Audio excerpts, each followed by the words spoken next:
Il était une fois une petite fille. Une fois, son riche père a épousé une méchante belle-mère. Elle s'est installée dans la maison avec ses 2 filles. Ils étaient beaux et blancs de visage, mais mauvais et cruels de cœur. Et puis vint un moment difficile pour la pauvre fille. Du matin jusqu'à tard dans la soirée, ils l'ont forcée à faire du sale boulot, porter de l'eau, chauffer la cuisinière, cuire les aliments, laver la vaisselle et faire la lessive. Et en plus, les demi-sœurs ont fait de leur mieux pour la contrarier autant que possible. Elles se sont moquées d'elle, ont versé des pois et du blé dans les cendres, et elle a dû s'asseoir et les cueillir.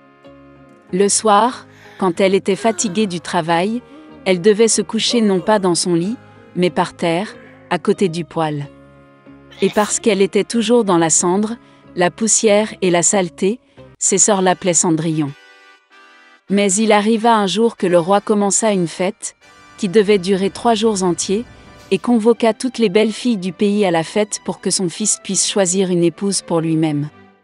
Quand les 2 sœurs nommées ont appris qu'elles aussi pouvaient venir à la fête, elles ont immédiatement commencé à s'habiller et à se lisser. Cendrillon voulait aussi aller danser, mais sa belle-mère ne l'a pas lâchée, car elle n'avait ni robe ni chaussures et elle était sale.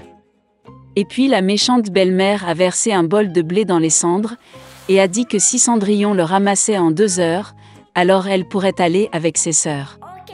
Cendrillon est sorti dans le jardin, et a pleuré. Et puis 2 colombes blanches ont volé, suivies par tout un troupeau d'oiseaux différents. Ils se sont jetés sur les cendres et ont commencé à picorer, ils ont donc choisi tous les grains dans un bol.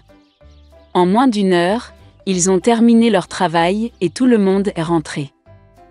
Cendrillon a apporté un bol à sa belle-mère, a commencé à se réjouir, pensant qu'elle pourrait aller à la fête.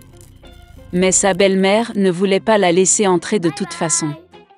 Elle tourna le dos à Cendrillon et se précipita avec ses 2 filles au bal. Quand il ne restait plus personne à la maison, Cendrillon s'assit par terre et pleura de chagrin. Et puis 2 colombes blanches ont volé, suivies par tout un troupeau d'oiseaux différents, et ils ont jeté leurs robes et leurs chaussures, brillantes et tout en or. Elle a rapidement mis cette robe et est venue vers la mariée. Ils ont vu ses demi-sœurs et sa belle-mère et ont pensé que ce devait être une étrange princesse, elle était si belle dans sa robe dorée. Il ne leur est jamais venu à l'esprit que c'était Cendrillon. Le prince est venu à sa rencontre, lui a pris la main, et ils ont commencé à danser. Et il aimait tellement Cendrillon qu'il ne voulait danser avec aucune autre fille.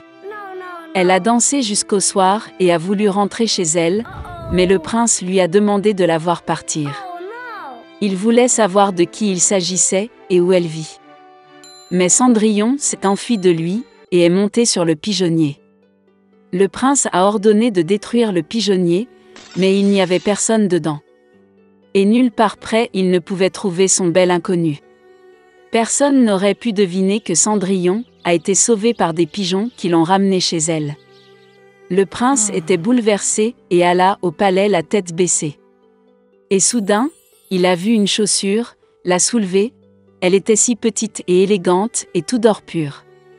Le prince a deviné que lorsque Cendrillon s'est enfui de lui, la chaussure de son pied gauche est restée sur l'une des marches. Le prince était ravi et a ordonné de trouver la maîtresse de cette chaussure, et à qui elle convient, il épousera celle-là. Les parents sont revenus du bal, ils ont vu que Cendrillon dormait dans sa chemise sur la cendre, et une faible lumière était allumée près du poêle. Les 2 sœurs sont allées dans leur chambre, espérant que demain, elles seraient les plus chanceuses à enfiler la pantoufle d'or. Le lendemain, le prince est venu chez eux et a dit que tous ceux qui voulaient essayer la chaussure de sa future épouse devraient sortir. 2 sœurs sont sorties et la belle-mère a enfermé Cendrillon dans la maison et ne l'a pas laissé sortir. La sœur aînée l'a essayé, une petite chaussure. La petite sœur l'a essayé, la chaussure est géniale. Le prince était sur le point de partir, mais Cendrillon sortit par la fenêtre et courut vers lui. Et elle a mis une chaussure, et ça lui allait. Le prince la regarda dans les yeux et reconnut en elle la très belle fille avec qui il dansait. Il a pris Cendrillon, l'a mise sur un cheval, et est parti jouer un mariage avec elle. Et il a ordonné aux sœurs et à la belle-mère d'être enfermées dans leur maison, et de ne jamais les laisser sortir de là. C'est ainsi qu'ils ont été punis pour leur malice et leur tromperie. Il était une fois un roi qui avait 12 belles filles. Ils vivaient tous ensemble dans une grande et belle pièce. Le roi aimait beaucoup les princesses et les élevait avec sévérité. Quand les filles sont allées se coucher, il a fermé leurs portes avec une clé. Mais chaque matin, quelque chose d'étrange se produit. Quand les princesses ont quitté la pièce, leurs chaussures étaient tellement abîmées comme si elles avaient dansé toute la nuit. Le roi devait acheter de nouvelles chaussures pour ses filles chaque jour. Personne ne pouvait résoudre l'énigme des princesses. Une fois, le roi a promis d'épouser une de ses filles si quelqu'un voulait résoudre le mystère des chaussures. De plus, le gagnant deviendra l'héritier du roi. Mais le casse-cou n'a que 3 jours et 3 nuits pour cela, sinon il sera exécuté. De nombreux jeunes hommes du royaume, ainsi que des princes étrangers, sont venus tenter leur chance. Jour et nuit, ils gardaient les portes de la chambre des 12 princesses. Mais aucun d'entre eux n'a pu résoudre cette énigme. Et donc, un autre jeune homme a décidé de tenter sa chance. Sur le chemin du palais, il rencontra une vieille grand-mère. Elle avait très faim et a demandé un morceau de pain. Le jeune homme a donné à la vieille femme toute sa nourriture. Grand-mère était très heureuse, car personne n'avait jamais été aussi gentil avec elle. En signe de gratitude, elle a offert au jeune homme un manteau magique qui rendait invisible celui qui le porte. De plus, la vieille femme a ordonné de ne rien boire de ce que les princesses donneraient. Le jeune homme la remercia et se rendit au château. Lorsque le jeune homme arriva, le roi le salua avec joie et le conduisit dans la chambre des princesses. Le jeune homme a commencé à garder leurs portes. Vers le soir, la sœur aînée lui offrit un verre de vin. Le garçon en route avait très faim et soif. Il oublia les paroles de la vieille grand-mère et but au verre sans hésitation. Bientôt, il eut envie de dormir et s'endormit. Le jeune homme a dormi toute la nuit, et quand il s'est réveillé, c'était déjà le matin. Il se rendit compte que la princesse avait mis des somnifères dans son verre. Et puis le jeune homme s'est souvenu des paroles de la vieille femme. Vers le soir, la plus jeune des sœurs lui offrit un verre de vin. Mais cette fois, il était prudent. Le jeune homme prit le verre et remercia la princesse. Quand elle est partie, il a versé le vin dans un vase à proximité. À la tombée de la nuit, le jeune homme revêtit sa cape magique et devint immédiatement invisible. Il entra tranquillement dans la salle des princesses et vit que toutes les princesses portaient leurs plus belles robes de bal. Puis ils sont allés au mur et ont commencé à écouter si le jeune homme dormait. Le jeune homme joua avec eux et se mit à ronfler doucement. Lorsque les filles ont été convaincues qu'il dormait, la sœur aînée a déplacé son lit.